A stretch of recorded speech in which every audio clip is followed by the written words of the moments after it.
Betapa dahsyatnya Tuhan hari ini buat saya.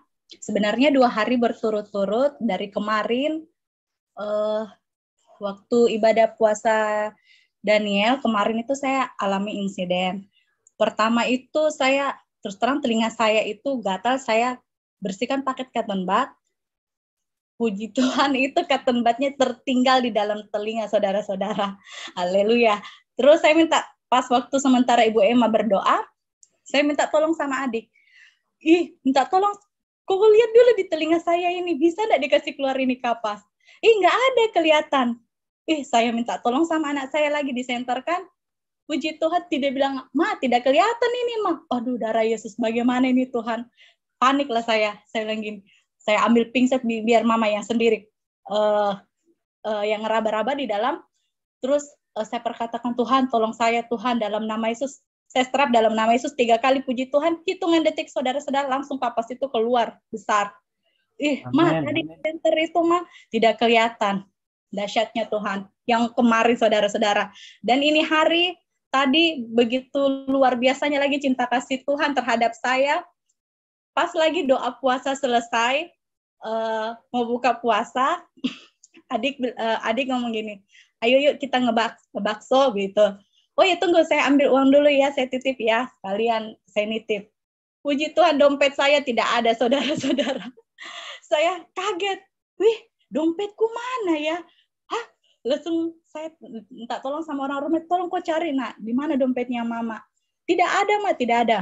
Aduh Tuhan, di mana nih saya punya dompet, Tuhan? Saya secara manusia ya, saudara-saudara, saya enggak nyangka karena saya pulang naik motor itu cepat-cepat mau sampai rumah, mau ikut doa Daniel kan, doa puasa Daniel. Pas selesai ibadah, saya nggak sadar ini dompetku sudah jatuh di mana ya Tuhan, ya Tuhan, tolong saya Tuhan. Masalahnya ini uangnya tinggal buat kebutuhan bulan ini, dan habis itu surat-surat KTP, STNK, semua satu dompet semua di dalam, saudara-saudara terkasih. Saya bilang sama adik, saya nggak jadi titip, nah saya mau fokus cari dompetku dulu. Semoga Tuhan, semoga ada orang baik yang dapat dompet saya. Haleluya. Terus saya naik motor. Saya bilang, Tuhan, di mana saya mau cari dompet ini, Tuhan? Masalahnya semua di situ ada, Tuhan. Surat KTP apa semua, STNK. Terus Tuhan gerakkan gini, kau pergilah ke tempatmu yang paling terakhir tadi kau pergi. Puji Tuhannya, saudara-saudara, saya pergi ke tempat warung tadi karena sebelum pulang ke rumah, anak saya minta titip, Ma, belikan saya snack ya. Tapi yang seingat saya bayar pakai uang kecil. Saya tidak mengeluarkan dompet. Yang saya cuma keluarkan uang kecil dari jaket. Tapi pas saya bertanya sama orang yang penjual di pinggir jalan, bilang, Ibu cari apa? Ibu ada temukan dompet? Oh, kita Pale yang punya dompet, Bu. Maaf ya, di Makassar ini saudara-saudara, jadi logatnya seperti itu. Jadi adalah, oh Ibu ya yang punya dompet ya? Lah, iya Bu. Apa Ibu lihat? Lah, iya. Oh, alhamdulillah kita yang punya. Oh, terima kasih Tuhan. Amin. Terima kasih Tuhan. Hitungan detik saudara-saudara, hitungan menit saudara-saudara, dompet saya ditemukan, dan puji Tuhannya lagi tidak ada sepeser pun uang saya yang hilang.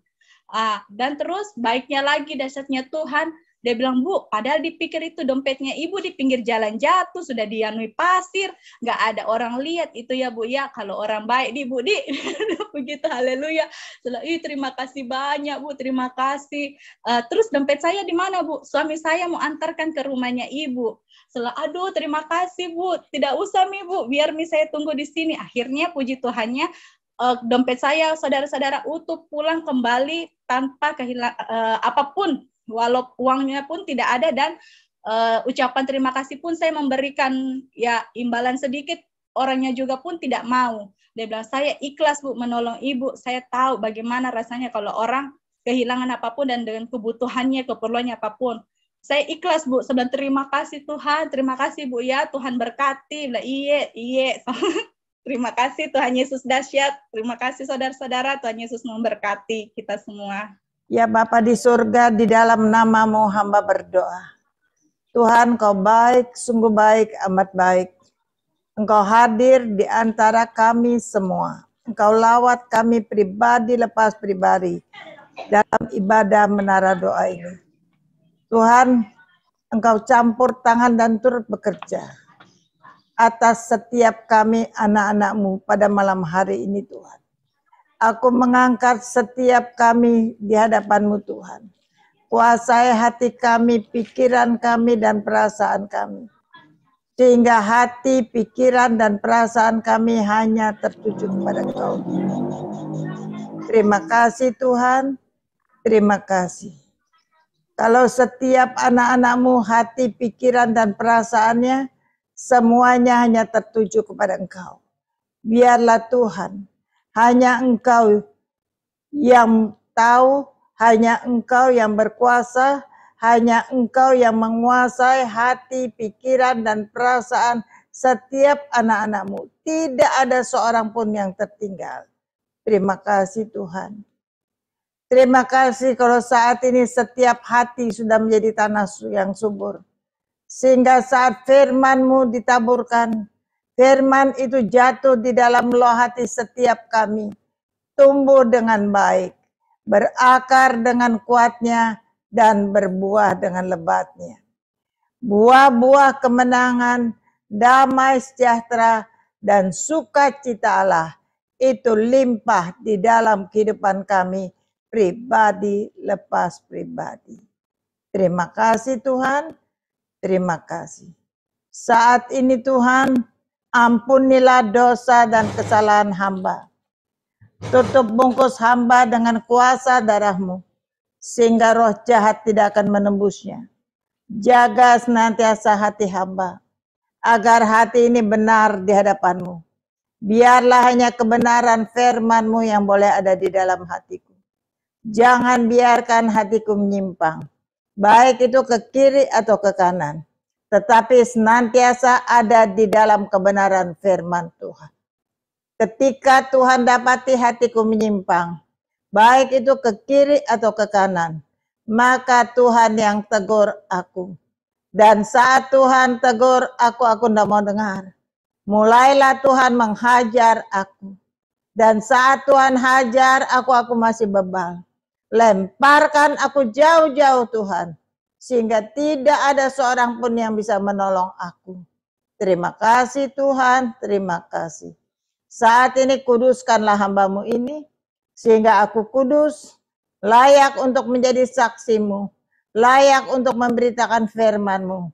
Dan urapilah mulut bibir dan perkataanku, sehingga setiap kata yang keluar dari mulutku adalah kehendak-Mu, dan menjadi berkat bagi setiap orang yang mendengarkannya.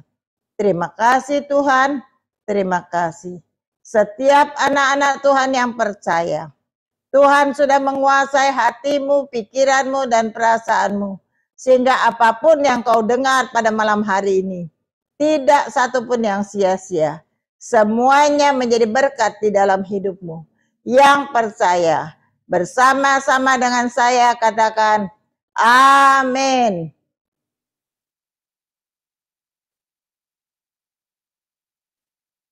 Shalom Bapak Ibu sekalian.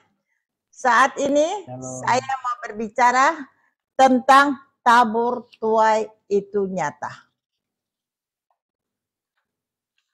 Tabur tuai itu nyata. Apa yang kita tabur, kita pasti akan menuainya. Di dalam kehidupan siapapun yang namanya manusia, apapun yang dia tabur di dalam hidupnya, dia pasti akan menuainya.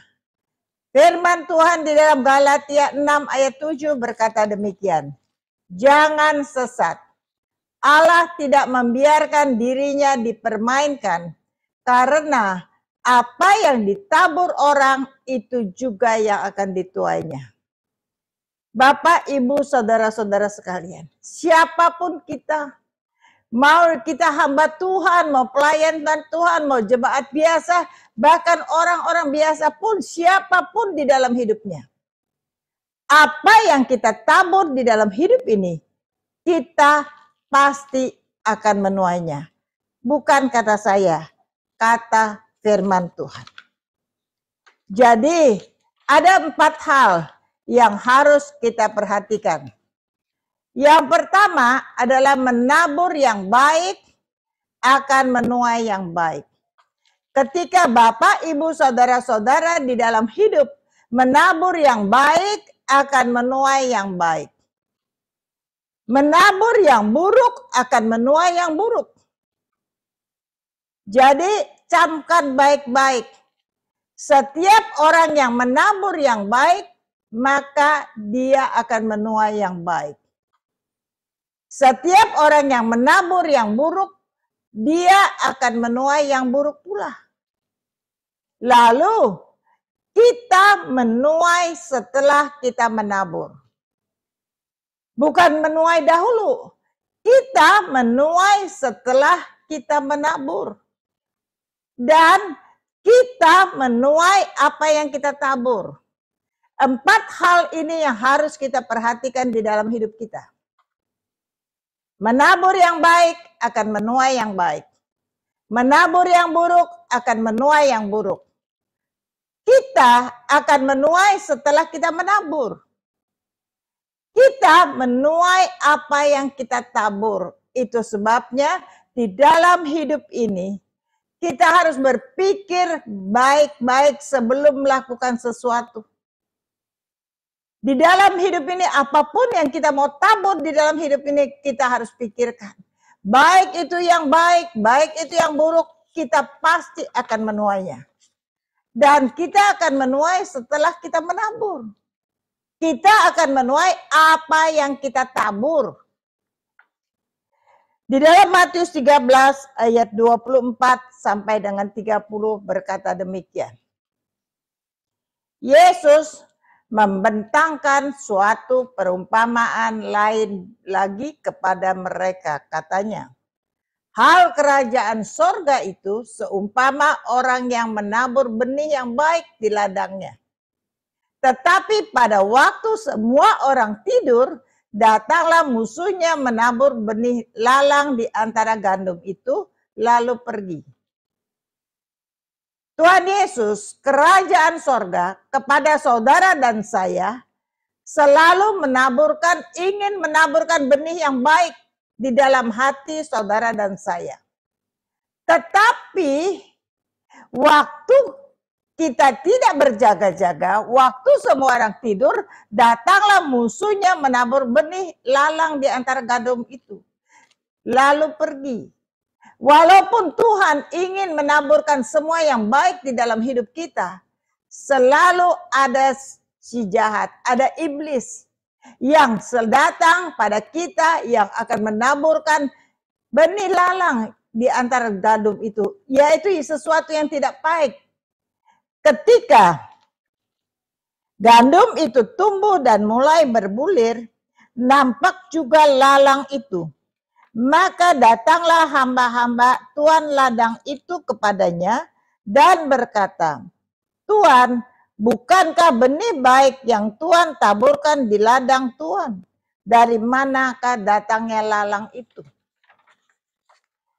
Ayat 28, jawab Tuan itu, seorang musuh yang melakukannya, lalu berkatalah hamba-hamba itu kepadanya, jadi maukah Tuan supaya kami pergi mencabut lalang itu? Tetapi ia berkata, jangan, sebab mungkin gandum itu ikut tercabut pada waktu kamu mencabut lalang itu. Biarkanlah keduanya tumbuh bersama sampai waktu menuai. Pada waktu itu aku akan berkata kepada para penuai, kumpulkanlah dahulu lalang itu dan ikatlah berberkas untuk dibakar. Kemudian kumpulkanlah gandum itu ke dalam lumbungku. Bapak, Ibu, saudara-saudara, di dalam kehidupan ini, Tuhan ingin setiap kita punya kemampuan menabur yang baik. Ada benih-benih yang baik yang Tuhan ingin berikan kepada saudara dan saya. Tetapi kenapa tidak setiap orang di dalam hidupnya semua melakukan yang baik? Karena adanya firman Tuhan katakan, pencuri datang untuk mencuri, membunuh, dan membinasakan. Maka ada hal-hal yang buruk yang ada mungkin di dalam pikiran saudara dan saya, mungkin di dalam pergaulan, mungkin di dalam perkataan, mungkin dalam keadaan kita mengalami sesuatu yang tidak baik, maka ada intimidasi, ada hal-hal yang tidak baik juga yang bisa mencemarkan hati kita. Dan ketika itu, Tuhan katakan biarkan ketika gandum itu bersama-sama ada bersama-sama ilalang dan gandum itu ada di dalam hati kita sama-sama. Kenapa tidak dibiarkan ilalang itu dicabut begitu aja? Supaya gandumnya tidak tercabut. Tetapi saat panen, saatnya menuai, maka yang ada yang buruk-buruk itu, ilalang itu semua diambil lebih dahulu dan itu dibakar. Baru gandumnya. Bapak, Ibu, saudara-saudara di dalam hidup ini, nggak ada semua yang nyaman. Nggak ada orang yang super. Nggak ada orang yang hebat. Semua orang di mata Tuhan itu sama. Nggak ada yang spesial. Yang membedakan adalah hatinya. Tanah di dalam hatinya. Apakah dia bisa menjaga hatinya dengan baik dan benar? Sehingga yang ada di dalam hatinya, yang masuk di dalam hatinya adalah sesuatu yang baik. Adalah sesuatu yang sesuai dengan firman Tuhan. Adalah sesuatu yang berdasarkan ajaran firman Tuhan. Untuk boleh menjaga hati, apa yang harus kita punya? Kita harus punya penguasaan diri. Kita harus selalu berpikir positif.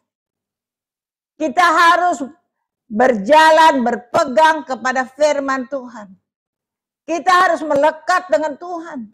Kita harus yakin dan percaya di dalam hidup ini yang mampu, yang boleh mengendalikan hidup kita hanya Tuhan. Dan sebagai pegangannya adalah firman Tuhan. Kalau itu yang ditekankan di dalam hidup kita, maka gandum itu, firman Tuhan, itu selalu ada di dalam hidup kita. Dan si jahat itu, hawa nafsu kita, emosi kita, keserakahan kita, kemunafikan kita, iri hati daripada kita, pikiran negatif kita, itu jangan biarkan masuk di dalam hati kita. Itu sebabnya firman Tuhan katakan, jagalah hatimu dengan penuh kewaspadaan. Sebab dari situlah akan terpancar kehidupan. Menjaga hati itu gak gampang. Tetapi ketika kita mau menjaga hati kita pasti bisa. Saya ketika orang dunia, ketika saya belum kenal Tuhan, saya nggak bisa jaga hati saya. Temperamen saya jelek. Saya nggak bisa menguasai emosi saya. Saya suka marah. Saya suka lakukan semua hal nggak bisa. Tetapi ketika saya tahu bahwa saya itu salah. Ketika saya mengambil sebuah keputusan, saya mau berbalik daripada jalan yang salah. Saya mau merendahkan diri di hadapan Tuhan.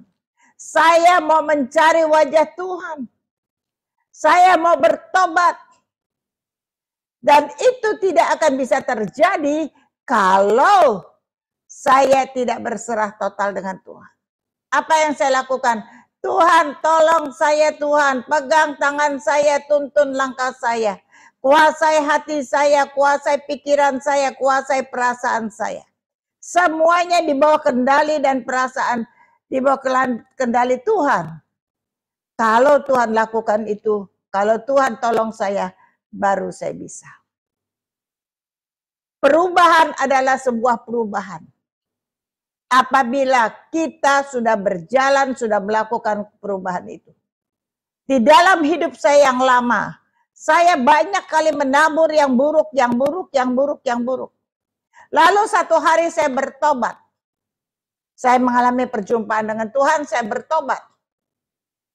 Ketika saya bertobat, saya mulai menabur yang baik, yang baik, yang baik di dalam hidup saya. Apakah saya tidak menuai yang buruk? Tetap menuai. Walaupun sudah saya sudah bertobat di dalam hidup saya, tetap saya menuai setiap yang buruk yang saya tabur. Tetap menuai.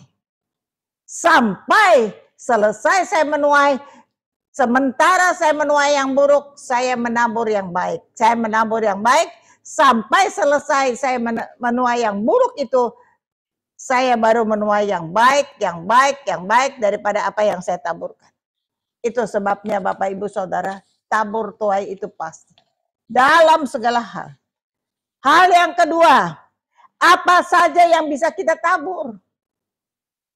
Banyak kali orang berpikir kalau menabur itu apa saja. Menabur itu bukan melulu berbicara tentang finansial. Menabur yang pertama yang harus kita tabur di dalam kehidupan kita adalah kasih dan kepedulian. Kasih itu utama. Kasih dan peduli kepada orang lain itu yang utama. Itu yang harus kita tabur di dalam hidup kita. Sebab Amsal 22 ayat 8 berkata demikian. Orang yang menabur kecurangan akan menuai bencana. Dan tongkat amarahnya akan habis binasa. Kalau kita tidak punya kasih, kalau kita di dalam hidup kita menabur kecurangan, maka di dalam kehidupan saudara dan saya akan menuai bencana.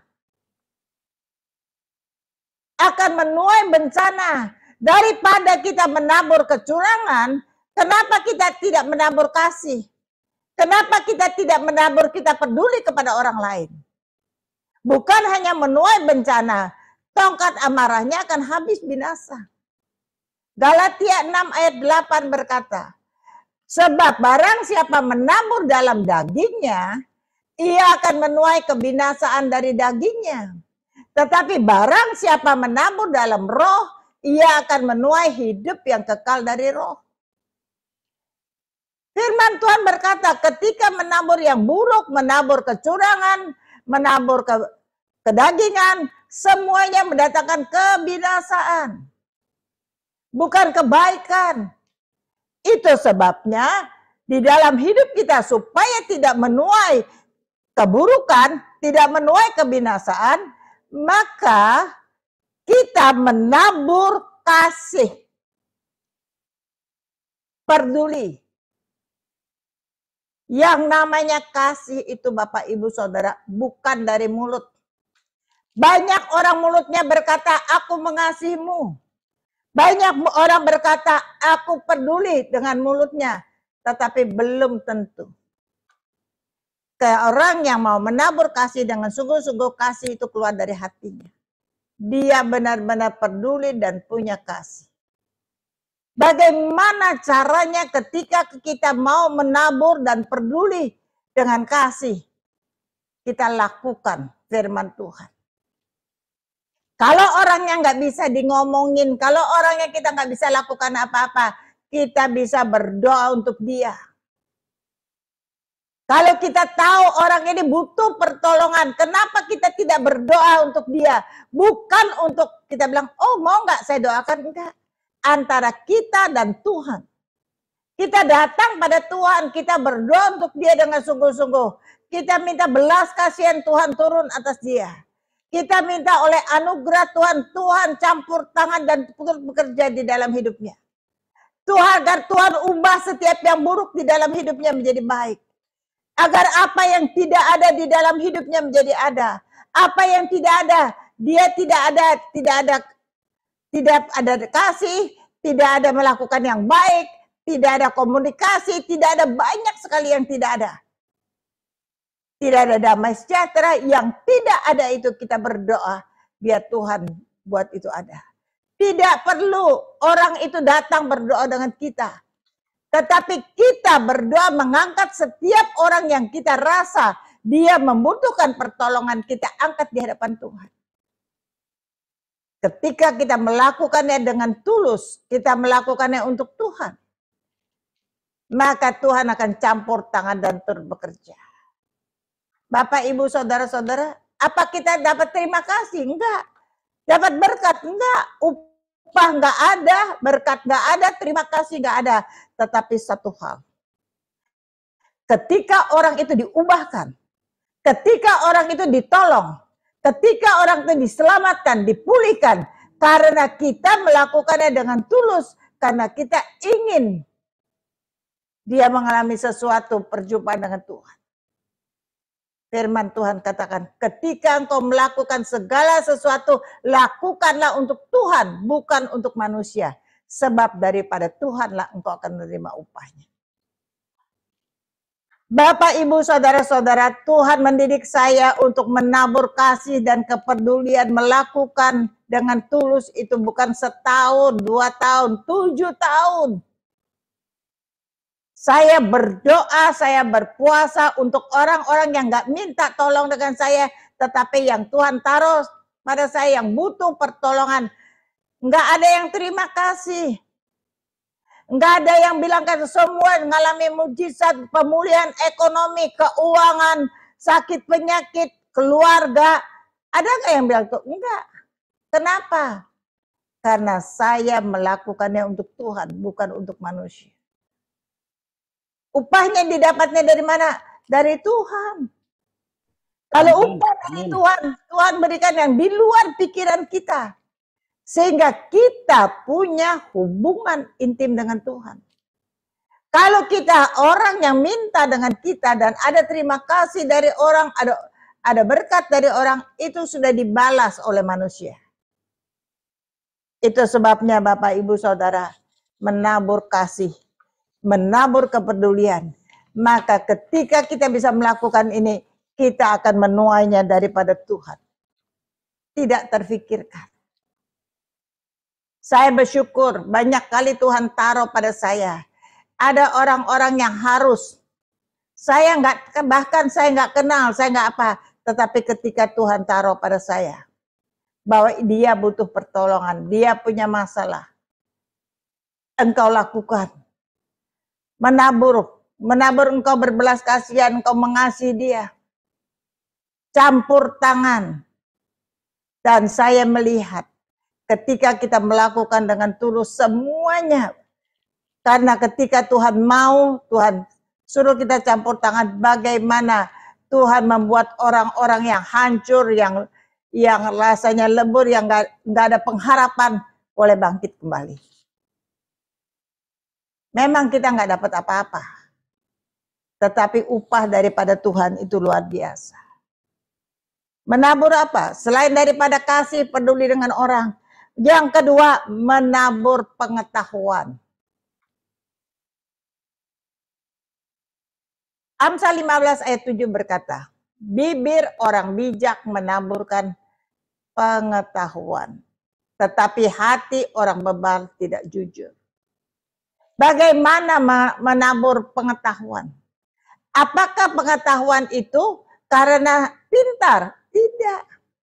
Menabur pengetahuan adalah ketika seseorang dia tidak tahu, dia lakukan kesalahan, kita punya pengetahuan bahwa itu salah. Maka kita boleh panggil dia, kita boleh jelaskan, kamu lakukan ini salah. Supaya kamu tidak melakukannya lagi, tidak mengguruin. Tetapi kita tentang pengetahuan, kadang-kadang pengetahuan kita mengalami sesuatu yang bagaimana tentang firman Tuhan, kita tahu, tapi tidak mengguruin. Kita menabur supaya orang itu mengerti, oh lain kali aku nggak begini. Bapak, Ibu, Saudara-saudara, satu kali di tempat saya, datang di gereja saya, datang anak muda. Anak muda ini datang, begitu dia boleh datang, dia duduk beribadah. Bapak Ibu, dia ambil spidol di kursi saya, dia tulis-tulis. Pas saya lihat, saya bilang saya ambil spidolnya. Saya bilang kalau spidol tidak dipakai untuk tulis di kursi. Kalau spidol dipakai untuk di papan tulis atau di kertas, itu pakai. Kalau di sini salah. Dan kursi ini dibeli bukan mahal, bukan murah, mahal. Nah, kamu bisa nggak beli kursi ini? Jadi lain kali barang apa kamu taruh di mana? Terus dia bilang apa? Iya, Amah, Saya tahu. Habis ini saya nggak lagi ke tempat orang, ke gereja atau kemanapun, saya ambil spidol, saya bawa spidol, saya tulis-tulisin itu. Karena itu salah ya Ama? Iya salah, saya bilang. Terus Bapak Ibu Saudara-saudara, ada datang anak muda ke tempat kami, rambutnya itu dicat merah, kuning, biru, kayak jambul. Dia pakai itu berdiri gini kayak jambulnya ayam. Terus ketika itu dia pakai jambul datang, saya bilang sama dia, kamu kan ganteng, kamu kan bagus, kamu bisa jadi pelayanan. Tapi bagaimana jangan pakai jambul ayam, jelek dong. Kalau ganteng-ganteng jadi seperti ayam. Kalau anak keren, boleh melayanin, punya talenta, ayo kamu pakai biasa aja lah, ratain, gak usah, jangan bikin kayak jambul ayam. Seperti biasa, boleh nggak? Saya bilang, kalau begitu kamu keren, kamu melayani Tuhan dan Tuhan senang. Puji Tuhan dia berubah penampilan. Sampai hari ini dia punya multi talenta, dia boleh melayani Tuhan. Waktu pertama kali dia begitu, saya bilang, tapi Ama, saya sekarang lagi mau melayani Tuhan, boleh nggak? Saya bilang, oke, kalau kamu sudah terlanjur, kamu punya jadwal, kamu mau naik, nggak apa-apa di mimbar.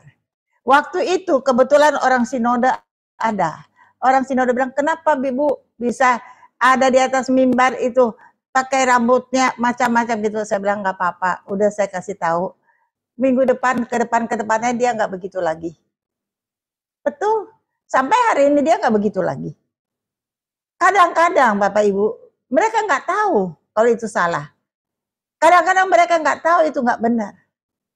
Tetapi kalau kita yang tahu, kita tahu pengetahuan yang benar, maka kita taburkan, kita bicarakan.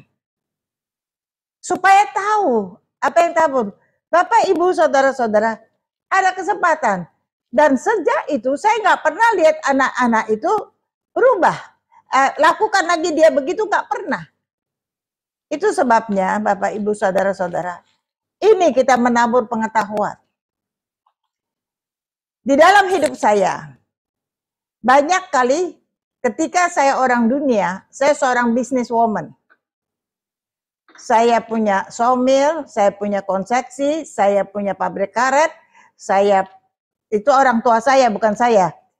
Lalu saya punya showroom, saya punya toko, saya dagang ini, saya import, saya belanja ke luar negeri, ada pengetahuan. Saya sebagai hamba Tuhan, saya tidak lagi berbisnis. Tetapi saya punya pengetahuan itu. Kalau ada orang yang salah di dalam bisnis, saya panggil dia, punya pengetahuan. Saya katakan, saya taburkan, kamu harus jalannya begini. Apalagi dahulu saya pakar mengatur bagaimana dengan minta kredit dengan bank dan menyelesaikan kredit macet bagaimana tanpa dilelang. Nah, punya solusi. Saya punya pengetahuan. Jadi kalau orang ini saya bilangkan, tetapi dengan cara kita lakukan bagian kita bawa di hadapan Tuhan, dan Tuhan akan lakukan bagian itu. Kita banyak kali di dalam hidup ini alami mujizat. Maka apa yang saya lakukan, itu sebabnya Bapak, Ibu, Saudara-saudara. Saya tidak punya kepandaian. Tidak pernah sekolah Alkitab. Di dalam hidup saya tidak pernah sekolah Alkitab, lulus SMA, saya langsung menikah. Tidak pernah kuliah. Tetapi saya di dalam pernikahan saya, di dalam hidup saya yang tidak benar, ketika satu kunci utama, barang firman Tuhan katakan, barang siapa yang kukasihi, dia akan kutegur dan kuhajar. Tuhan tegur saya, Tuhan hajar saya habis-habisan. Maka dari itu relakan hatimu dan bertobatlah. Ketika Tuhan tegur saya, ketika Tuhan hajar saya tahu waktu itu saya nggak kenal firman Tuhan.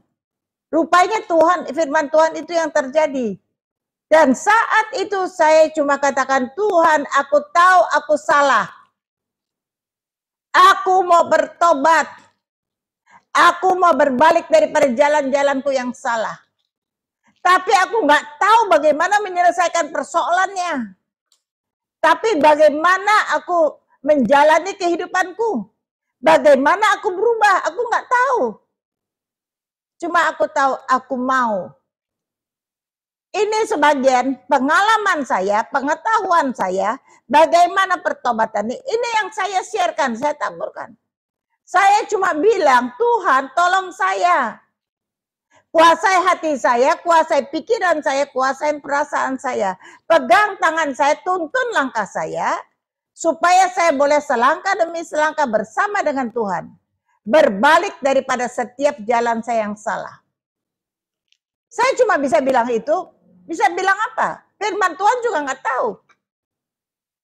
Bapak, Ibu, Saudara, tapi saya punya haus dan lapar kerinduan akan firman Tuhan. Bapak, Ibu, Saudara-saudara, tahu nggak posisi saya waktu itu? Saya macet di 8 bank. Saya, kalau 8 bank itu tagih hutang kepada saya bareng-bareng, bersamaan suruh saya bayar hutang, maka saya cuma punya baju satu, nggak punya rumah. Karena semua digadaikan di bank, nggak punya mobil. Punya baju satu, tidur di pinggir jalan, utang saya tidak lunas. Begitu parahnya. Tuhan sudah hajar saya sampai ke titik itu. Karena Tuhan tegur saya nggak mau dengar. Saat Tuhan tegur dan hajar saya sudah tidak tahu lagi bagaimana menjalani semuanya itu. Saya cuma bilang, Tuhan, hidup saya itu adalah benang kusut. Benang kusut ini Tuhan, kalau ditarik hancur, pagat semuanya, putus semuanya. Kalau mau cepat ambil gunting, semuanya jadi nggak ada apa-apanya. Saya cuma bilang, Tuhan boleh nggak? Ujung benang itu saya pegang. Tuhan yang pegang, yang kusut itu Tuhan bawa, tarik kemana aja. Dan saya percaya ketika Tuhan bawa semua yang kusut itu, ujungnya saya pegang erat-erat, maka benang itu akan jadi lurus. Bahasa yang sederhana, bahasa yang biasa, karena saya seorang ibu yang tidak mengerti akan firman Tuhan, tidak mengerti apa, tapi mau berubah dan mau bertobat. Ketika saya percayakan kepada Tuhan, saya katakan, Tuhan tegur saya kalau saya salah. Betul-betul kalau salah. Hajar saya Tuhan. Kalau saya nggak mau dengar. Kalau Tuhan hajar saya babak belur, saya pun tidak mau dengar, tidak mau berubah. Maka lemparkan saya jauh-jauh Tuhan. Tidak ada pengharapan, tidak ada yang bisa tolong saya. Tidak ada kesempatan lagi. Ini kunci yang saya pegang. Bapak, Ibu, Saudara-saudara. Dengan saya lakukan bagian saya berserah total dengan Tuhan. Dengan belajar setiap kali dengar firman Tuhan. Satu kali firman Tuhan saya dengar, saya bilang, Tuhan, biarkan firman Tuhan itu bisa kulakukan di dalam hidupku. Biarkan semuanya bisa kulakukan di dalam hidupku. Maka Bapak, Ibu, Saudara, Tuhan berkuasa atas hati saya, pikiran saya, perasaan saya. Dengan caranya Tuhan. Hutang saya di 8 bank itu lunas. Bukan hanya lunas. Kalau itu lunas, sertifikat saya kembali. Tadinya semuanya fotokopi. Puluhan sertifikat hijau-hijau itu kembali ada di brankas. Tidak punya hutang. Cara Tuhan ajaib dan dahsyat. Maka dari itu, orang katakan banyak pakar-pakar finansial bisa begini-begini. Tidak. Finansial yang benar-benar kalau mau mengalami terobosan adalah sungguh-sungguh bersama Tuhan. Seperti orang bermimpi.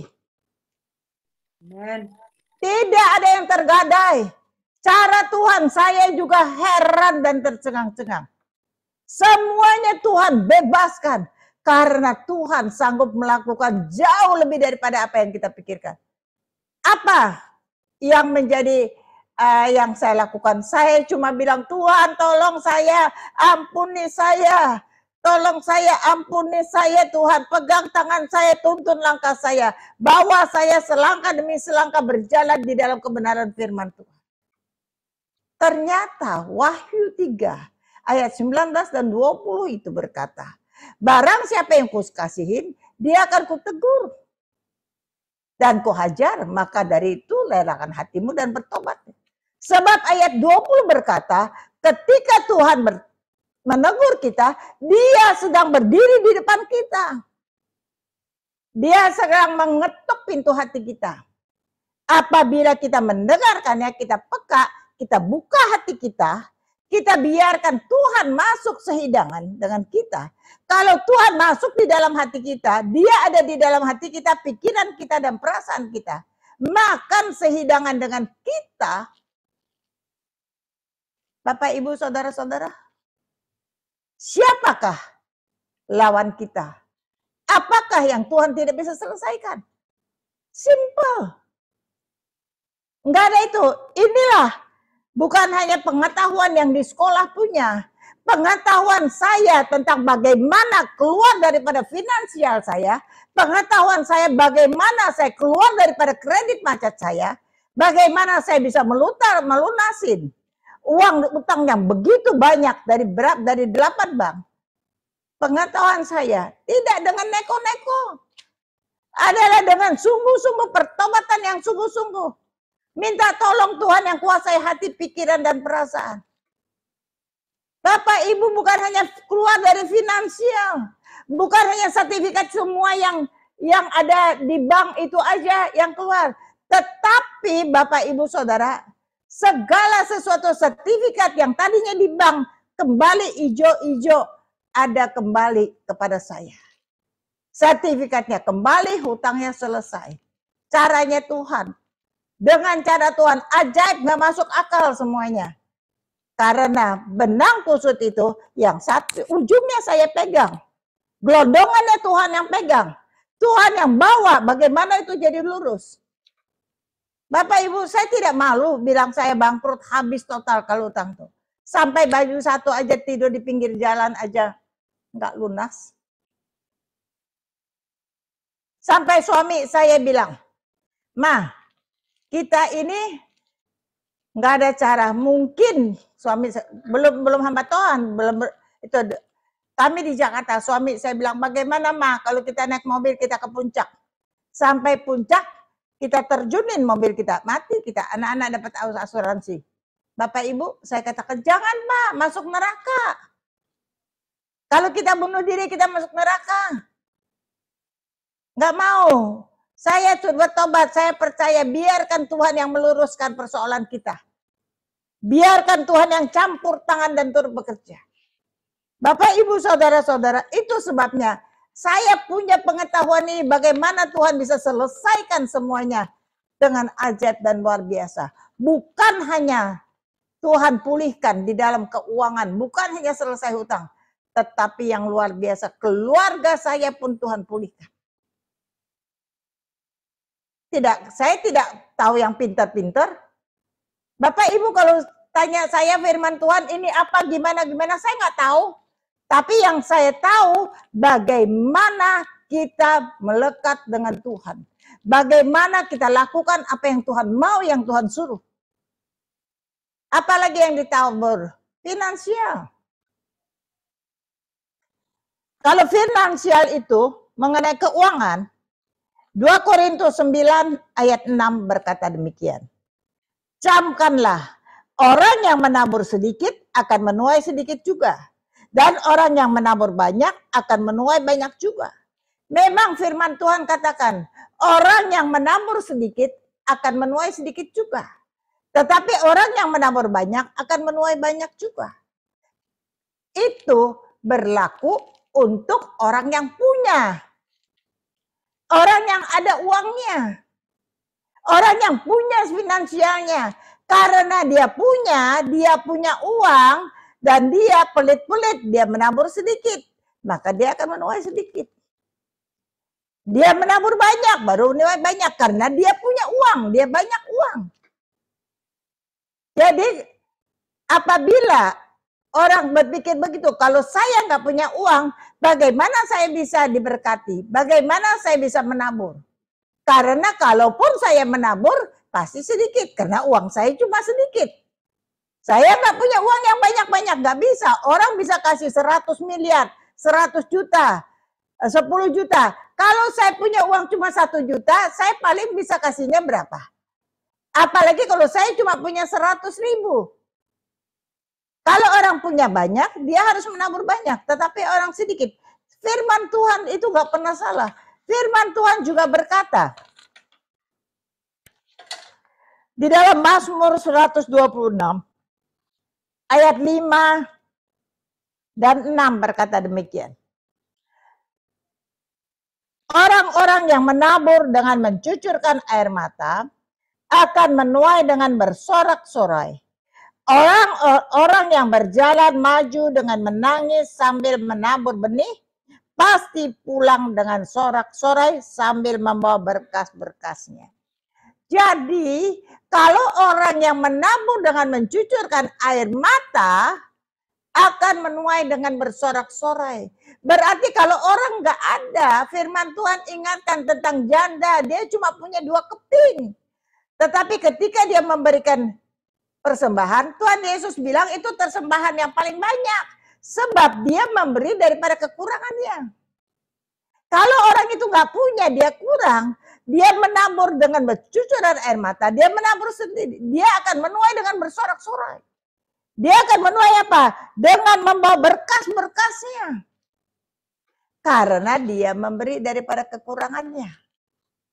Itu sebabnya dalam finansial, orang nggak ada alasan bilang saya nggak bisa menabur karena saya untuk makan saya pun nggak cukup, untuk saya sendiri nggak cukup, bagaimana saya bisa menabur? Firman Tuhan katakan, yang kecil pun bagi Tuhan tidak melihat besarnya, melihat bagaimana kapasitasnya. Kalau engkau orang kaya, engkau punya banyak uang, engkau punya aset, punya ini, kau kasih sedikit. Itu namanya, saudara, itu pelit, nggak menabur. Tapi kalau nggak ada, ya nggak apa-apa. Emang adanya itu, apa yang mau dicari? Tetapi ketika engkau memberi daripada kekurangannya, engkau pun akan menuai dengan bersorak-sorai. Dan saya ajarkan betul-betul tentang tabur tuai ini. Saudara, saya bersyukur. Jemaat saya ketika gereja pertama, saudara, orang keluar penjara, orang ditagih-tagih hutang, orang nggak punya pekerjaan, untuk makan pun nggak ada kami kasih. Tapi saya bersyukur saya ajarkan mereka di dalam hidupnya, nggak ada cara lain. Ketika kau lakukan semuanya di dalam hidupmu, saya bersyukur mereka punya rumah, mereka punya mobil, mereka punya penghasilan, mereka punya keluarga yang benar, takut akan Tuhan. Itu sebabnya pengajaran, lakukan bagian kita dengan benar. Jangan lihat apa kata orang. Kita laku yang mengukur itu diri kita sendiri, yang tahu kita sendiri. Itu sebabnya Bapak Ibu, jangan orang bisnis, saya katakan, jangan pernah menabur dengan kecurangan. Sebab akan menuai bencana. Jangan pernah menabur dengan kecurangan. Jangan pernah punya otak yang selalu pengen lakukan kecurangan. Maka di dalam hidupmu akan menuai bencana. Dan tongkat amarahnya akan habis binasa. Saudara-saudara, berjalan jujur. Orang bisnis boleh untung nggak? Boleh, bukan nggak boleh. Tetapi tidak curang. Tuhan nggak suka dengan kecurangan.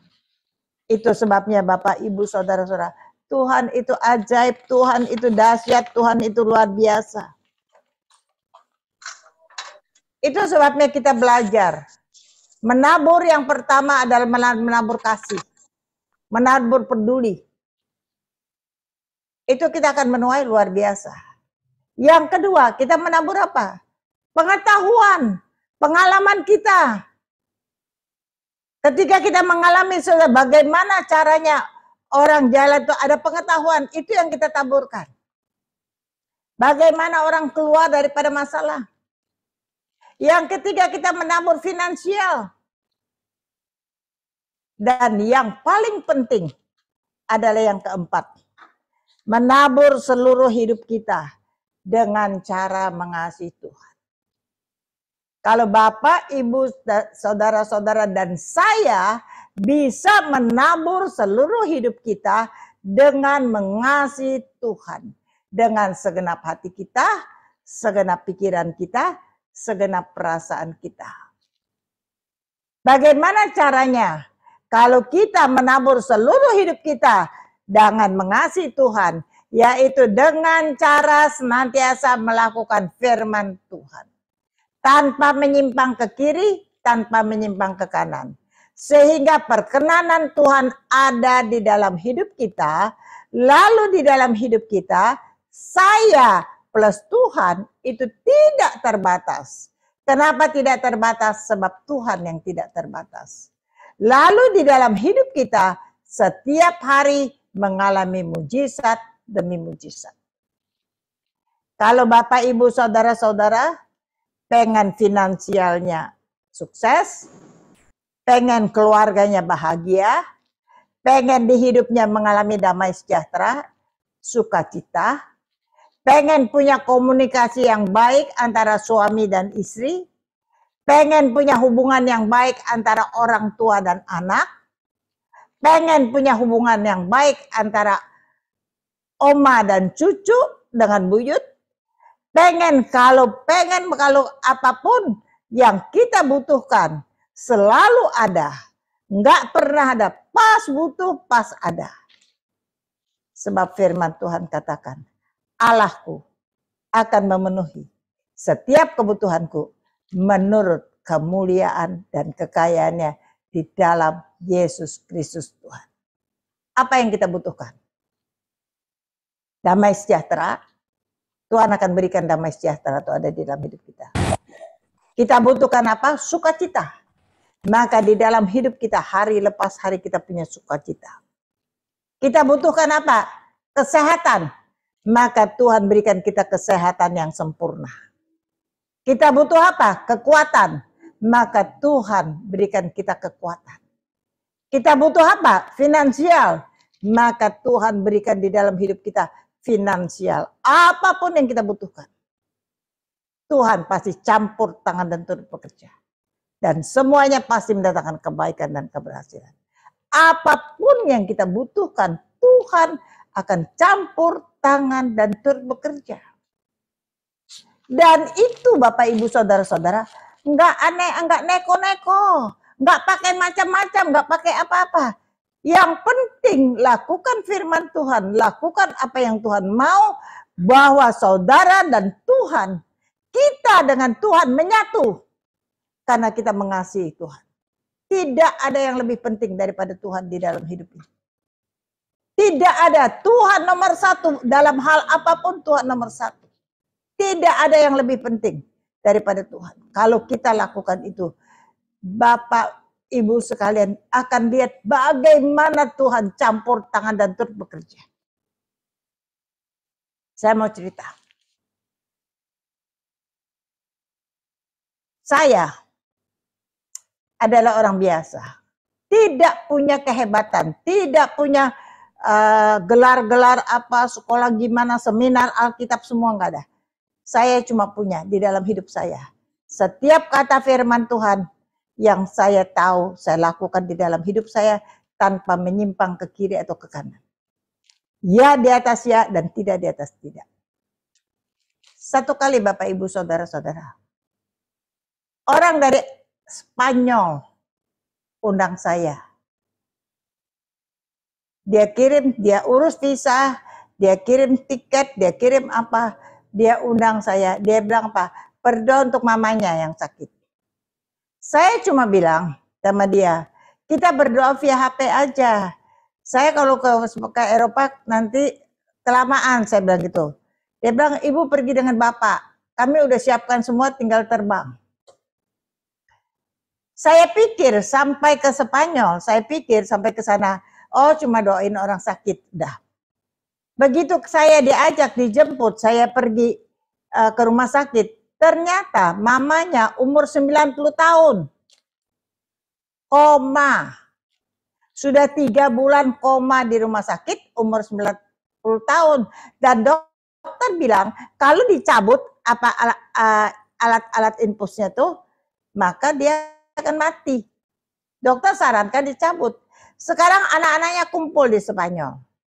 Dia bilang, Bu Lydia, tolong supaya Oma Leoni bisa bangun. Emangnya mau kenapa? Kan sudah umur 90 ya nggak apa-apa lah pulang ke rumah Bapak. Enggak, kami anak-anaknya mau tanya. Kalau habis umur mau dikubur di mana? Anak yang satu di Spanyol mau di Spanyol. Anak yang satu yang di Jerman mau di Jerman. Anak yang satu di Belanda mau di Belanda. Anak-anaknya orang Chinese dari Indonesia yang sukses di Eropa. Coba mau tanya itu aja. Habis. Jadi tolong Bu Lydia, saya bilang bagaimana saya itu nggak bisa buat mujizat. Bagaimana saya bisa bangunkan apa yang harus saya lakukan. Bagaimana saya berdoa. Coba saya cuma bilang Tuhan, mereka maunya itu dan aku nggak bisa apa-apa. Bagaimana aku bisa bangunkan Oma? Kalau Tuhan mau aku bangunkan Oma, maka Tuhan yang lakukan. Badannya badanku, mulutnya mulutku, tapi Tuhan yang kerja. Saya cuma katakan, kenapa? Supaya keluarga besarnya tidak kecewa. Mahal-mahal bawa saya sama suami saya sampai ke Spanyol untuk bangunkan orang yang infus. Sedangkan dokter katakan kalau dicopot aja itu udah mati. Lalu saya berjalan, saya cuma tiap hari Tuhan, apa yang Tuhan mau saya lakukan? Apapun yang Tuhan mau saya lakukan, saya akan lakukan. Saya tidak akan pernah berkata tidak kepada Tuhan. Itu yang saya prinsip di dalam hidup saya. Setelah itu Tuhan katakan, Oma akan bangun. Kamu yang kamu lakukan, kamu cuma panggil Oma Leoni bangun. Kalau kamu panggil dia 3 kali, dia akan bangun. Oh begitu ya Oma, iya. Tapi kamu jalani semua yang seperti aku mau. Bapak Ibu sekalian, saya nggak tahu apa yang Tuhan mau. Satu hari saya diajak sama anaknya pergi lihat kapal persialnya. Kami naik ke kapal persialnya, begitu lihat, terus dia katakan, kata dia bilang sama suami saya, harga saya nggak berapa ngerti yang dolar yang itu. Terus dia bilang, pokoknya kalau uang Indonesia mah itu 300 M kapalnya ini, kata suami saya. Oh mahal banget ya beli kapal, saya bilang tuh. Udah gitu Bapak Ibu Saudara, selesai kami lihat kapalnya, kami pergi ke kafenya, kafe mewah di situ. Waktu sudah di kafenya itu Bapak Ibu Saudara, suami saya sakit perut. Waktu suami saya sakit perut, dia bilang mau ke toilet, ya udah saya bilang, Papa ke toilet, saya tunggu, saya ngobrol dengan Pak Peternya. Setelah itu, saya pikir kok nggak keluar-keluar. Saya ketok, Pak kenapa? Dia buka, Mama masuk, dia bilang, saya buka, Bapak Ibu tahu nggak? Begitu masuk, kalau di Eropa, itu kan bersih WC-nya tuh, apalagi di kafe bagus. WC itu saya lihat mulai dari muka pintu, itu berak, tai, itu kotoran, maaf ya, berceceran sampai dia duduk. Terus saya bilang, kenapa? Baunya luar biasa. Suami saya bilang sakit perut mah, begitu nggak sempat buka celana, begitu masuk pintu semuanya berceceran keluar. Terus dia buka celana, terus gimana mah? Saya bilang, tunggu sebentar ya Pak ya, saya bilang sebentar. Pertama-tama saya bilang, Pak Peter boleh nggak ke rumah ambilkan celana panjang, celana dalam, kemejanya Pak Bitono, saya bilang. Nanti ambilkan. Sementara ini saya bilang kafe, saya pinjam gelas yang besar, nanti saya beli, nanti dibayar, dia kasih. Saya ambil yang wangi-wangi untuk semprot cuci tangan tuh saya bawa ke sana. Terus saya menyembah Tuhan, saya mulai bersihkan itu, saya copot celana panjang suami saya, celana dalamnya, dompetnya, apanya semua tuh saya bersihkan dia dulu. Setelah saya bersihkan dia tuh beraknya tuh kayak Masena itu. Udah setelah dia bersih semua, saya keluar. Saya bilang pinjam kursi satu. Saya suruh suami saya duduk di luar kursi. Saya ambil tas saya, kan nggak pakai celana dalam, nggak pakai celana panjang. Saya ambil tas saya, tutupin dia. Tunggu baju ada. Saya mulai sikat. Bersihkan WC itu bersih semuanya. Saya bersihkan semuanya, baju, celana panjang, celana dalam semua saya cuci bersih di dalam itu. Sambil menyembah Tuhan, aku bersyukur Tuhan. Waktu aku muda, aku jahat dengan suamiku. Tuhan kasih aku kesempatan untuk melakukan ini. Tuhan, aku bersyukur. Tuhan kasih aku kesempatan yang terbaik yang bisa kulakukan untuk suamiku. Aku menyembah Tuhan, aku bersyukur semuanya sudah kulakukan sampai bersih kamar mandinya. Pak Peter datang bajunya, saya pakaikan celana suami saya. Suami saya bersih dengan baju yang baru semua, baju yang kotor semua masukin kantong kresek, dibuang di sampah.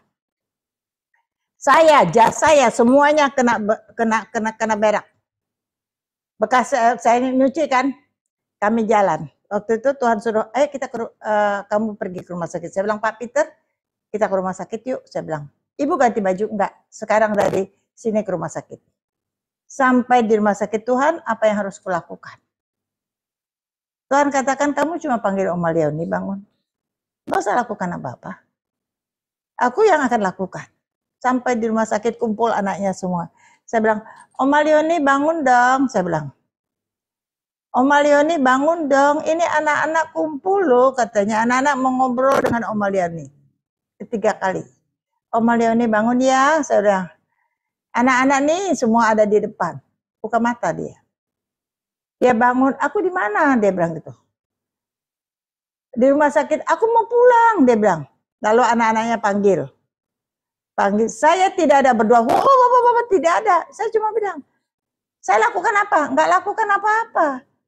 Saya cuma badan saya. Mulutnya mulut saya. Yang lakukan Tuhan. Kenapa? Setelah Tuhan suruh saya lakukan, bagian yang saya bisa lakukan, bagian yang saya tidak bisa lakukan, Tuhan yang lakukan. Dipanggil singkat cerita dokter semuanya, dokter sampai bingung sekali, diperiksa semuanya normal. Besok harinya ditunggu 1 hari dia boleh pulang. Bapak, Ibu, saudara-saudara, setelah itu Tuhan katakan, setiap suamimu BL di celana, aku akan izinkan 6 bulan dia begitu. Kamu tiap hari yang bereskan, kamu tiap hari menyayangi dia, tiap hari kamu yang cuci celana dalamnya, tiap hari kamu cuci itu, kamu cuci spraynya semuanya setelah cuma bagian yang kotor-kotor setelah itu berkurang. Saya lakukan bagian saya.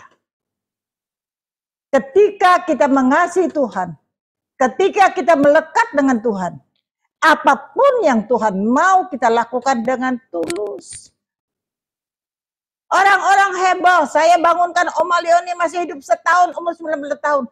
Saya tidak lakukan apa-apa. Maka saya katakan ketika orang keluarga mereka keluarga kaya, ketika sampai ini dibikinkan, saya diundang di pesawat yang biasa. Saya pulang dikasih bisnis kelas, dikasih apa-apa.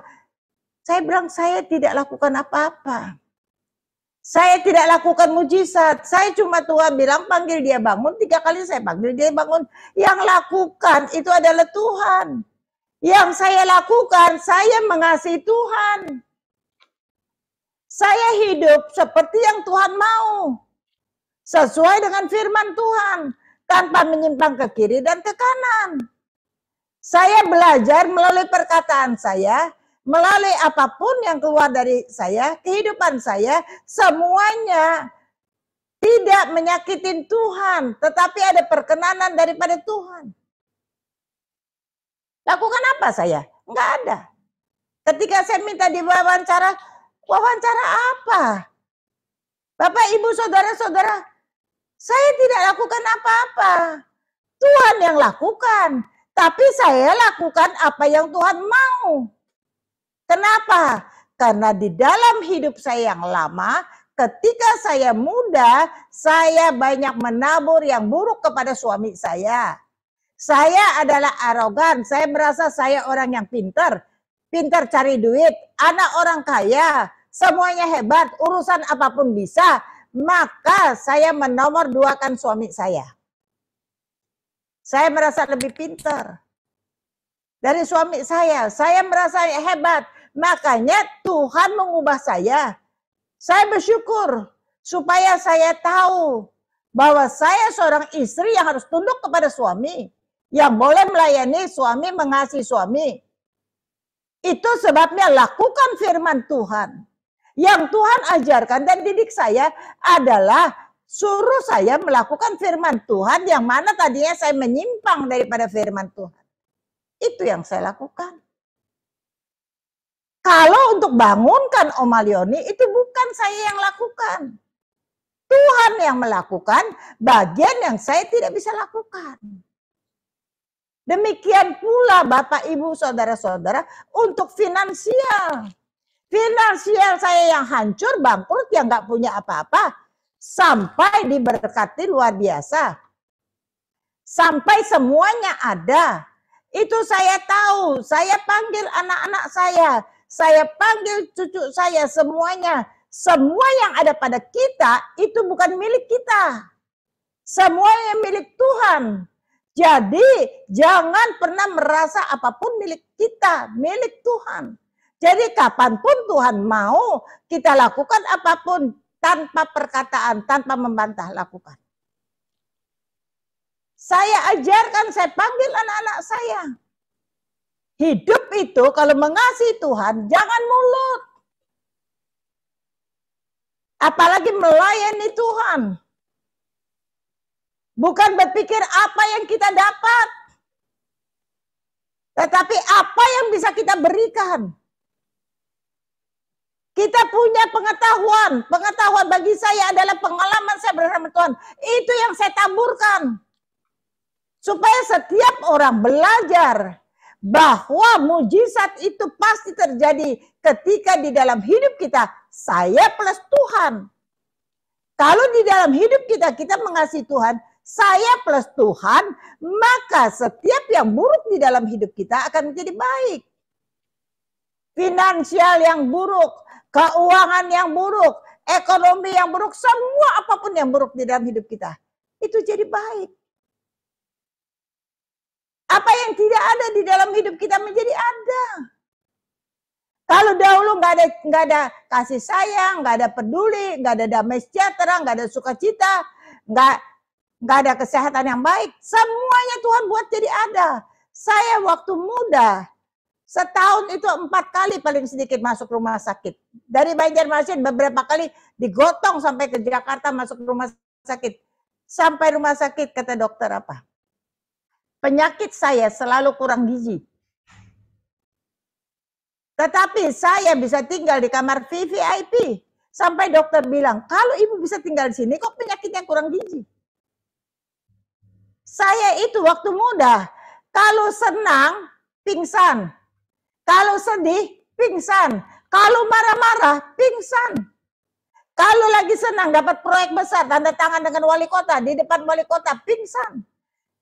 Dokter bilang otak saya bermasalah, harus dioperasi. Saya mau dibawa ke rumah sakit Pertamina, mau buka kepala, otaknya dioperasi.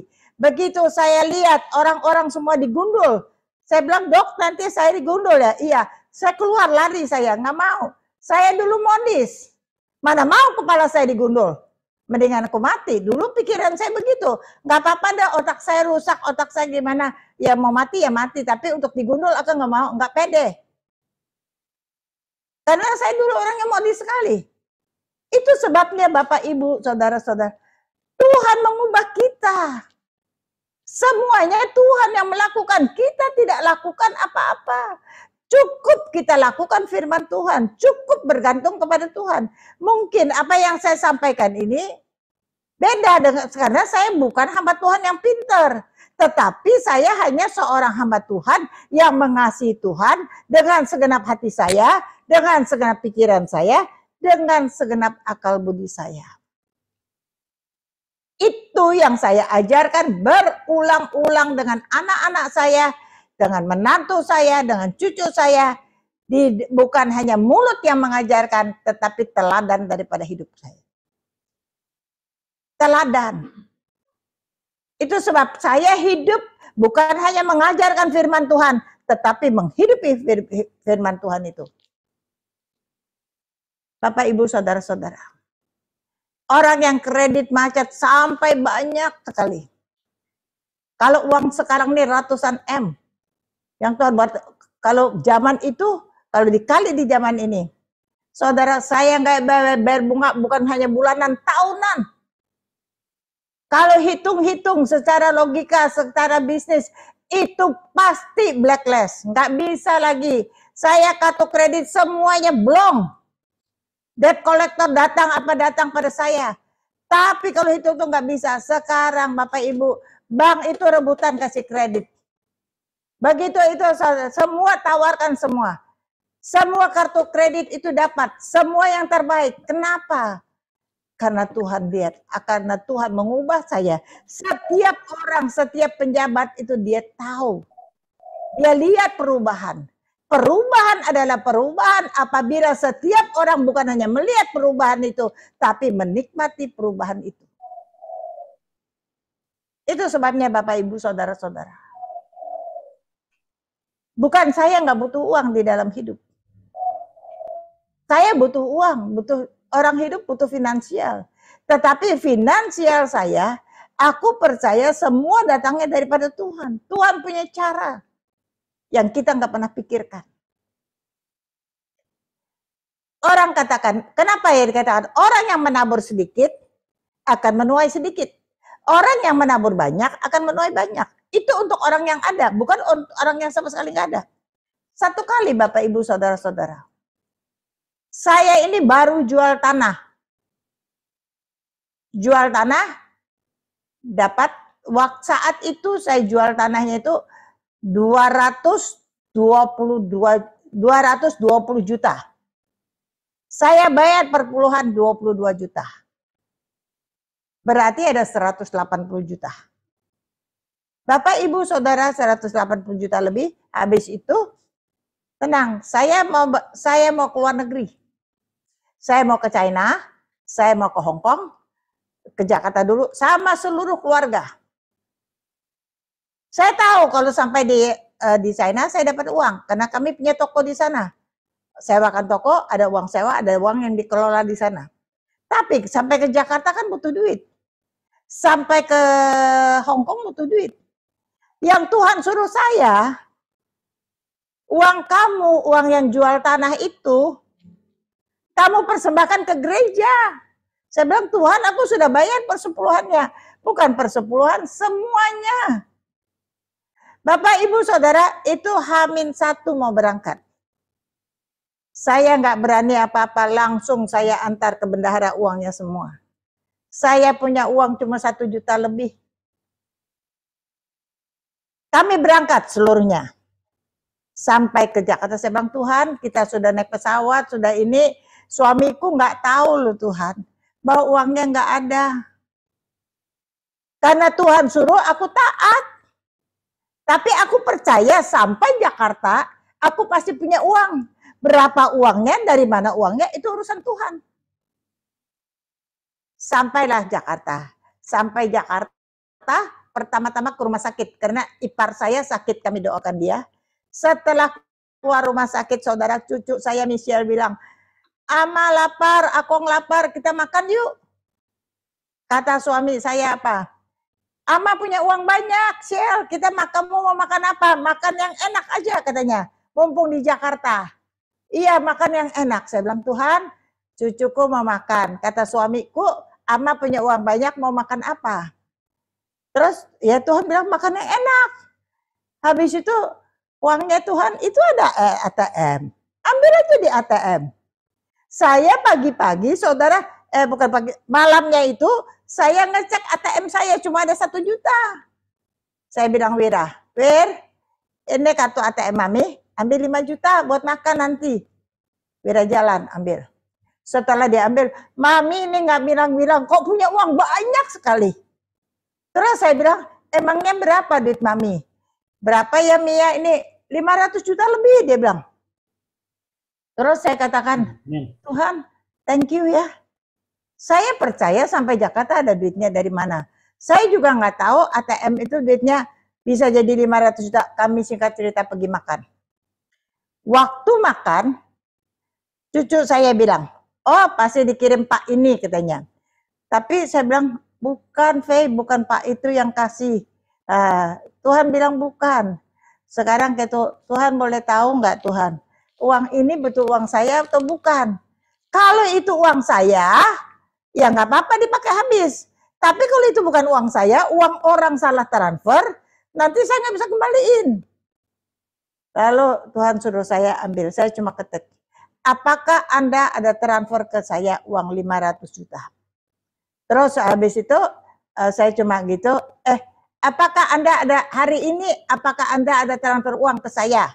Nggak bilang angkanya. Setelah itu saya kirim ke mana Tuhan? Kirim ke satu nama.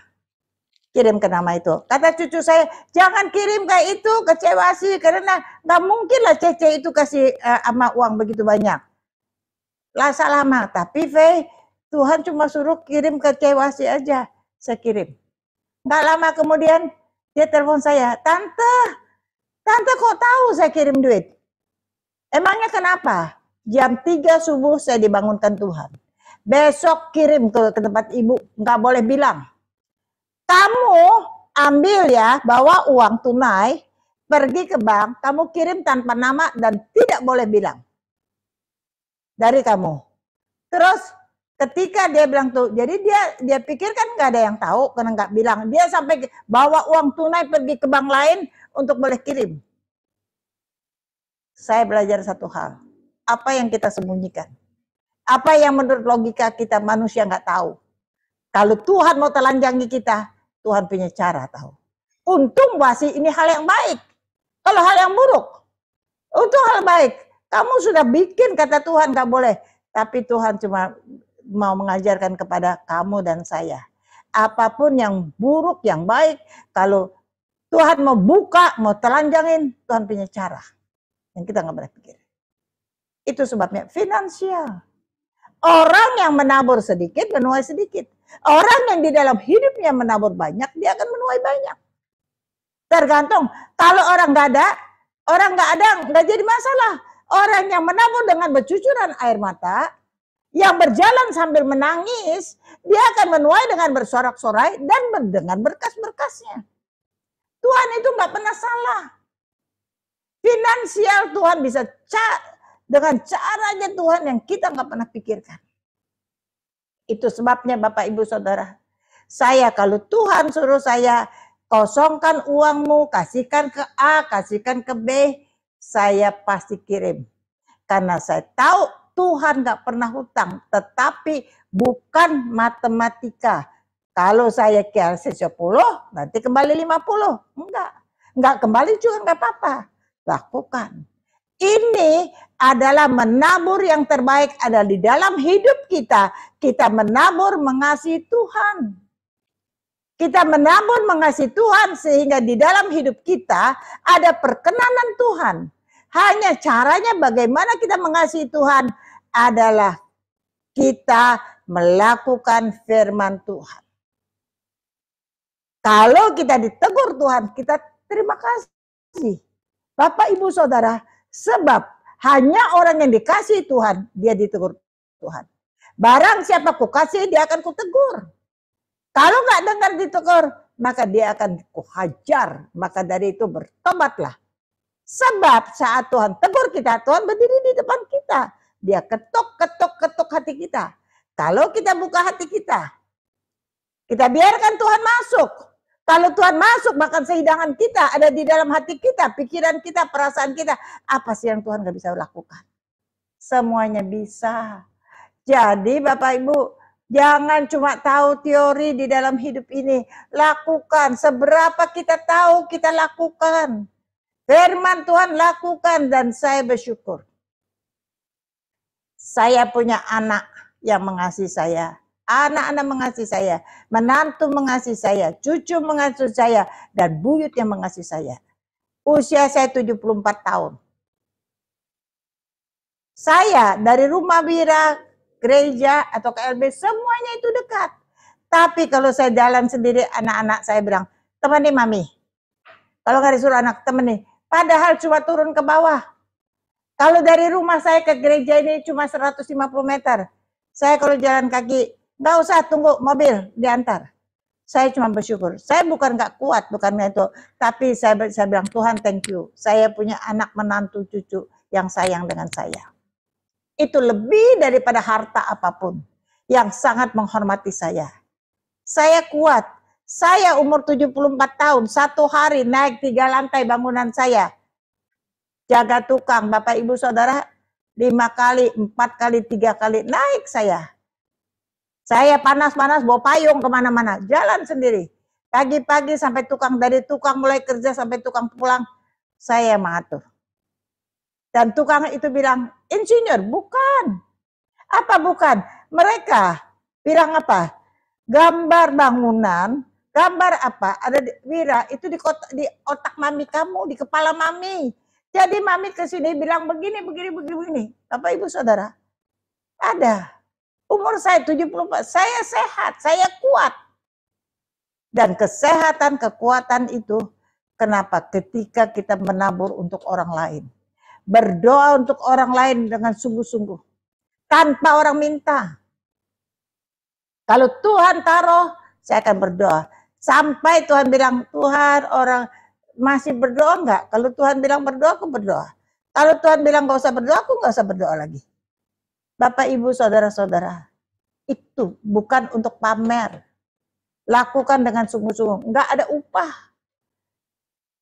Saya, Bapak, Ibu, Saudara, kalau pelayanan di Jakarta, gereja-gereja besar, kasih saya hotel bintang 5, bintang ini. Saya bilang, Pak, boleh nggak aku nggak usah dikasih hotel? Kenapa? Aku risih, nggak enak. Oh, Ibu gitu, nggak usah, Pak. Saya punya apartemen kok. Biar aja saya tinggal di apartemen saya. Biar sesak-sesakan nyaman. Saya pelayanan di Hong Kong. Bapak Ibu Saudara, saya banyak orang. Saya bilang, nggak usah hotel ya Pak Haryadi, kita anu aja. Tidur di mana? Tidur di lantai, di apa? Ketika di mimbar, di panggung itu semua, di mimbar, jajar kami tidur. Kenapa? Melayani Tuhan. Bukan cari pamer. Tapi kalau saya pulang ke Banjarmasin, Bapak Ibu masuk ke rumah luar biasa. Kemarin anak saya pergi ke guest house, saya bilang, Wir, ini kamar yang besar. Iya Mia, kamar VIP besar.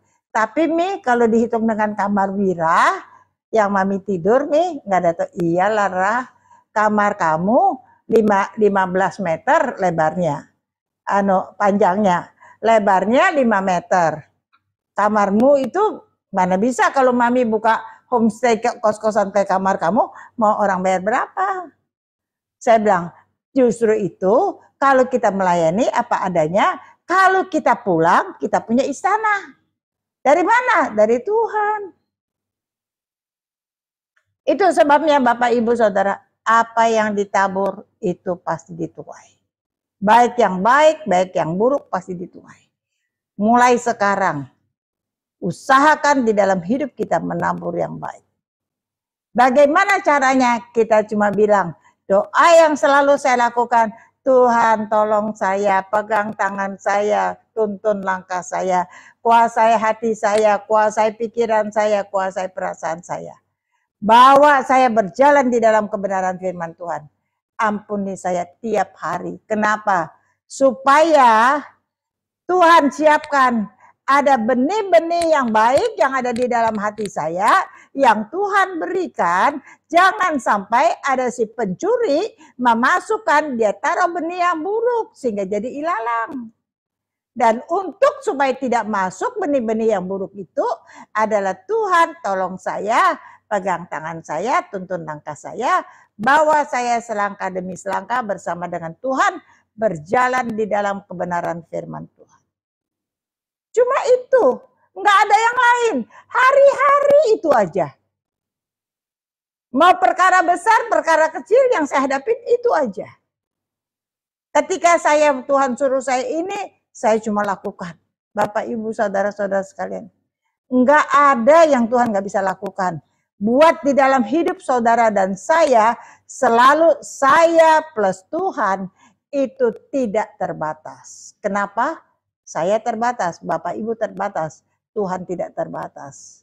Dan kalau saya plus Tuhan bukan hanya tidak terbatas, di dalam hidup kita hari lepas hari ada mujizat.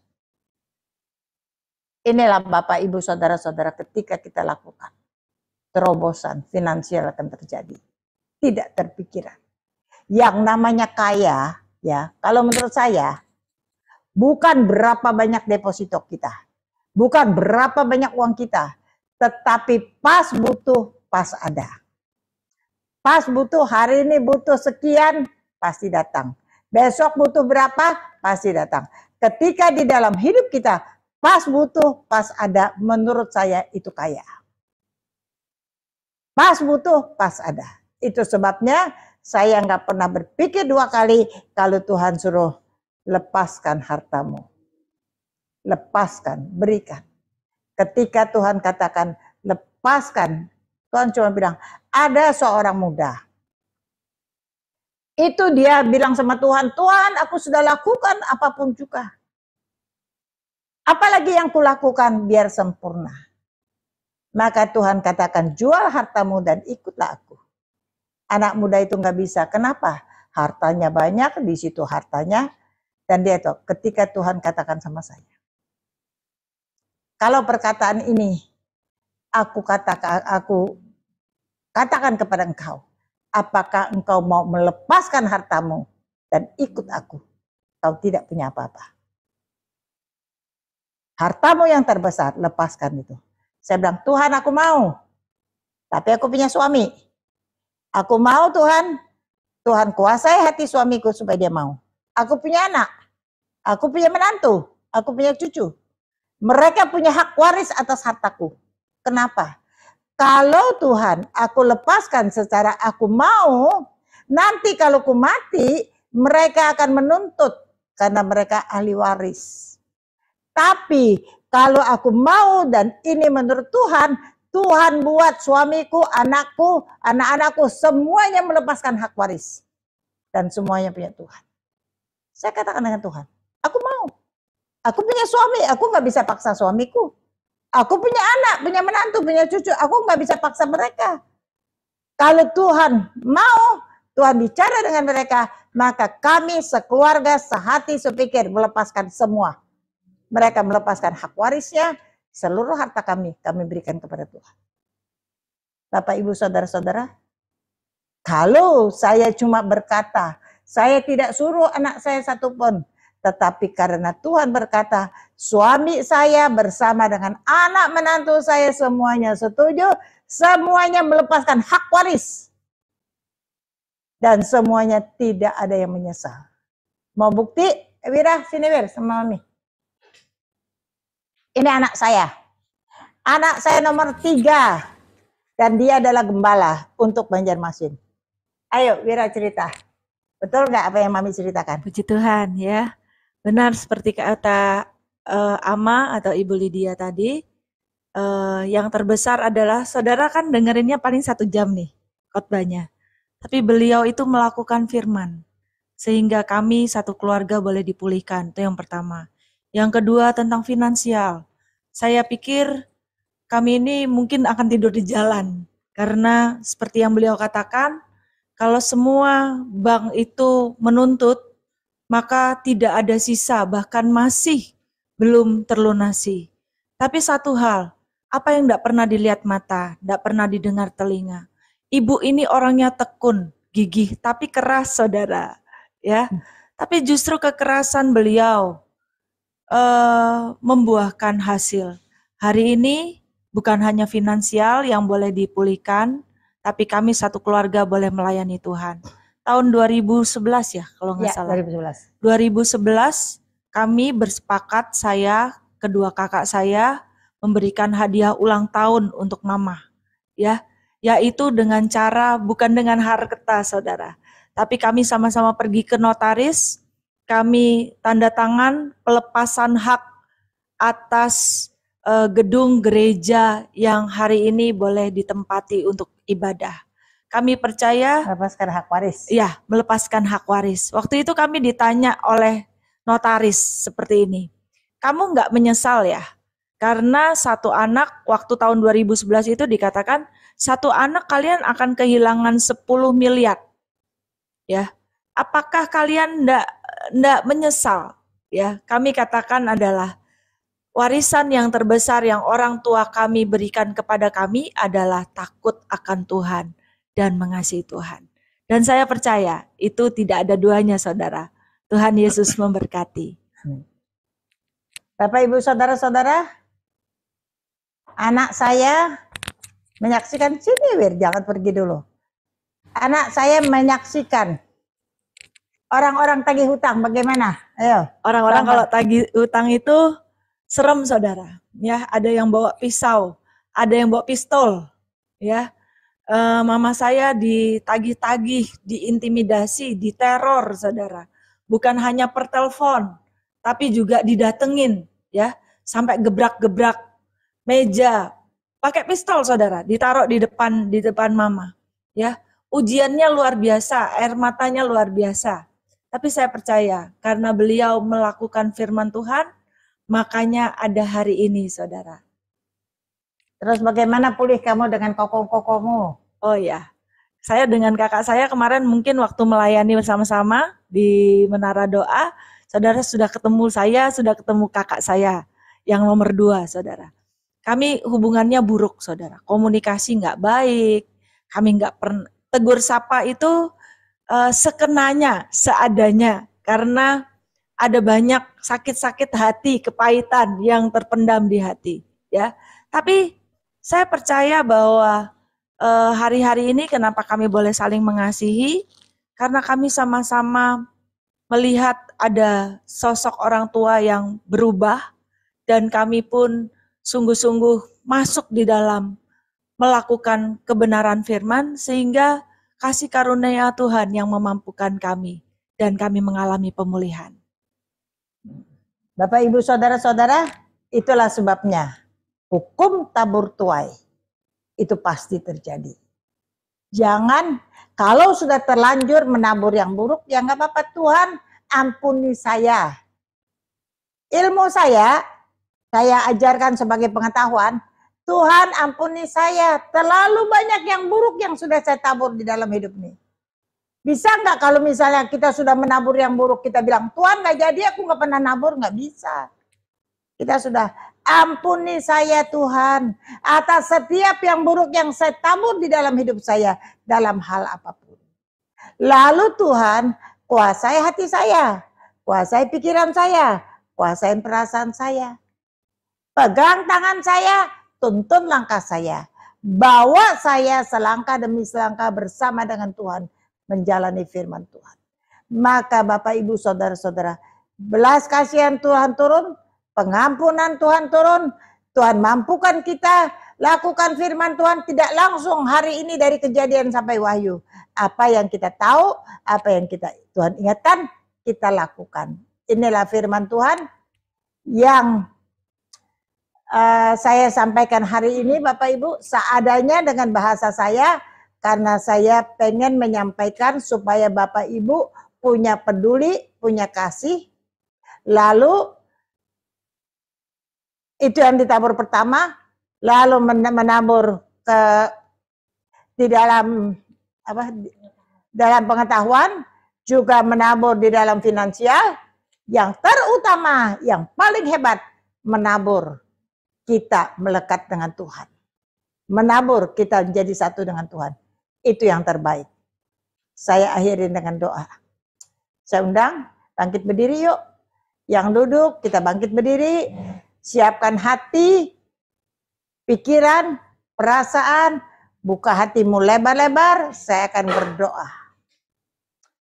Ya Bapa di surga, di dalam namamu hamba berdoa. Tuhan, Kau baik, sungguh baik, amat baik. Engkau dahsyat, Engkau ajaib, Engkau luar biasa. Tidak ada Allah yang seperti Engkau. Terima kasih Tuhan.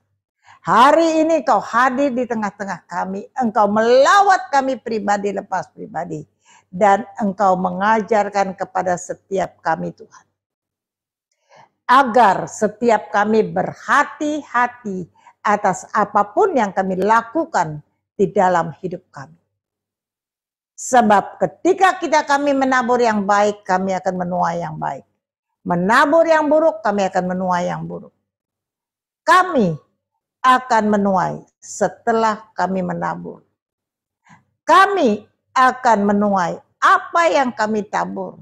Itu sebabnya Tuhan, buat setiap kami ketika di dalam kehidupan ini, apapun yang kami lakukan, apapun yang kami tabur, kami akan menabur yang baik.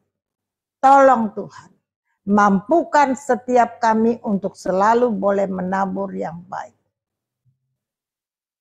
Dan ketika kami menabur, kami akan menabur Tuhan. Menabur belas kasihan, kami kasih, kami ada kepedulian. Kami menabur pengetahuan, kami menabur finansial, yang terutama di dalam hidup kami. Mampukan kami menabur. Kami mengasihi Engkau Tuhan. Dengan segenap hati kami, dengan segenap pikiran kami, dengan segenap perasaan kami. Buat Tuhan, Engkau, kami akan melekat dengan sempurna kepada Engkau. Kami akan mempunyai hubungan yang intim dengan Engkau. Sehingga di dalam kehidupan kami, Engkau dan kami boleh bersatu. Maka ketika itu terjadi, apapun yang kami lakukan di dalam kehidupan, kami akan melakukan sesuai firman Tuhan. Dan Engkau akan campur tangan dan turut bekerja. Sehingga apapun yang kami lakukan, karena Tuhan yang campur tangan dan turut bekerja, semuanya pasti mendatangkan kebaikan dan keberhasilan. Terima kasih Tuhan. Hamba selesai berbicara.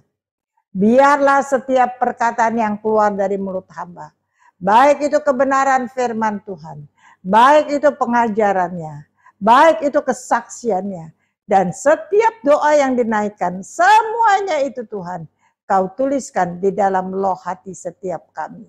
Kau tuliskan dengan tanganmu, Kau materaikan dengan kuasa darahmu, sehingga semuanya tertulis, termateraikan di dalam hati kami, tumbuh dengan baik, berakar dengan kuatnya, dan berbuah dengan lebatnya. Buah-buah kemenangan, damai sejahtera, dan sukacita Allah, itu limpah di dalam kehidupan kami. Terima kasih Tuhan. Terima kasih. Tuhan, hamba sudah lakukan bagian yang hamba bisa lakukan. Untuk bagian yang hamba tidak bisa lakukan, Engkau yang akan melakukannya. Dan hamba percaya, Engkau dengan ajaib, dengan dahsyat, sehingga apa yang Kau lakukan bagi setiap anak-anak-Mu yang mendengarkan firman ini, mereka akan mengalami perjumpaan dengan Engkau. Terima kasih Tuhan, terima kasih. Setiap anak-anak Tuhan yang percaya, Tuhan sudah menguasai hatimu, pikiranmu, dan perasaanmu. Apapun yang kau dengar pada malam hari ini, pasti menjadi berkat di dalam hidupmu. Yang percaya, bersama dengan saya katakan, amin. Amin.